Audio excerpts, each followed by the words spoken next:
بسم اللہ الرحمن الرحیم صلی اللہ تعالی علیہ وسلم۔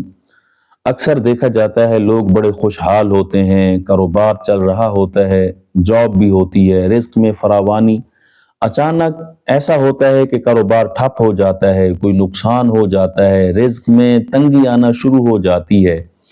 دراصل اس کی وجہ یہ ہے کہ ہم اللہ کی دی ہوئی نعمت رزق کی بے قدری کرتے ہیں، شکر ادا نہیں کرتے، فضولیات میں، حرام چیزوں میں ہم مال پیسہ ضائع کرتے ہیں، جس کی وجہ سے اللہ کریم کی ناراضگی ہوتی ہے، تو ہمارے رزق میں تنگی آنا شروع ہو جاتی ہے، کاروبار ٹھپ ہو جاتا ہے۔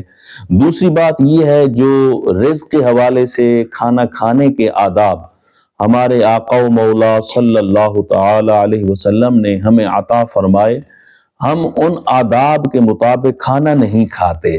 جب ہم ان آداب کے مطابق کھانا کھائیں گے تو ہم یہ سمجھیں کہ ہم شکر ادا کر رہے ہیں اس نعمت کا، جو نعمت رزق کھا رہے ہوتے ہیں اور سنت نبوی صلی اللہ علیہ وسلم کے مطابق کھا رہے ہوتے ہیں، تو سمجھیں کہ ہم اللہ کریم کا شکر ادا کر رہے ہیں۔ جب ہم ان آداب کو ملحوظ خاطر رکھتے ہوئے کھانا نہیں کھاتے تو آپ سمجھیں کہ ہم اس نعمت کی ناشکری کر رہے ہیں۔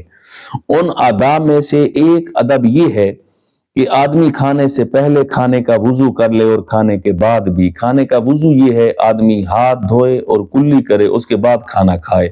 اس سے آدمی کے رزق میں سدا برکت رہے گی، غربت دور ہو جائے گی۔ آقا کریم علیہ الصلوۃ والسلام کا فرمان ہے الوضوء قبل الطعام ینفی الفقر، کھانے سے پہلے کھانے کا وضو یعنی ہاتھ دھو کے کلی کر کے کھانا کھانا غربت کو مٹاتا ہے، رزق کی تنگی کو دور کرتا ہے۔ اور وَبَعْدَهُ يَنْفِي اللَّمَمْ، اور کھانا کھانے کے بعد ہاتھ دھونا کلی کرنا صغیرہ گناہوں کو معاف کرتا مٹاتا ہے۔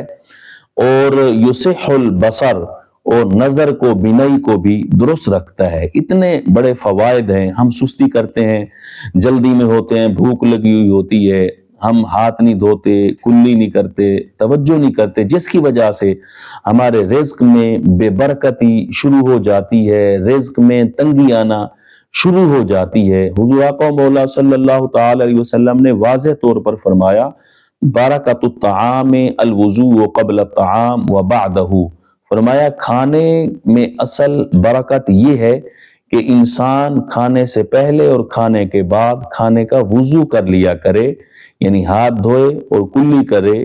اس کے مطابق جب تک عمل کرتا رہے گا، کھانا کھاتا رہے گا، تو اس کے رزق میں سدا برکت رہے گی۔ یہ آقا کریم علیہ الصلوۃ والسلام کے فرامین ہیں، ہم اس پر عمل کریں، ہمیشہ ہمارے رزق میں فراوانی اور خوشحالی رہے گی۔ بدلے گا زمانہ لاکھ پر قرآن نہ بدلا جائے گا، ہے قول محمد قول خدا، فرمان نہ بدلا جائے گا۔ ہم ان احکام پر، فرامین پر عمل کریں، بالیقین ہمارے رزق میں اضافہ ہوگا، بے برکتی دور ہوگی اور غربت بھی ختم ہوگی۔ اللہ کریم ہم سب کو عمل کی توفیق عطا فرمائے۔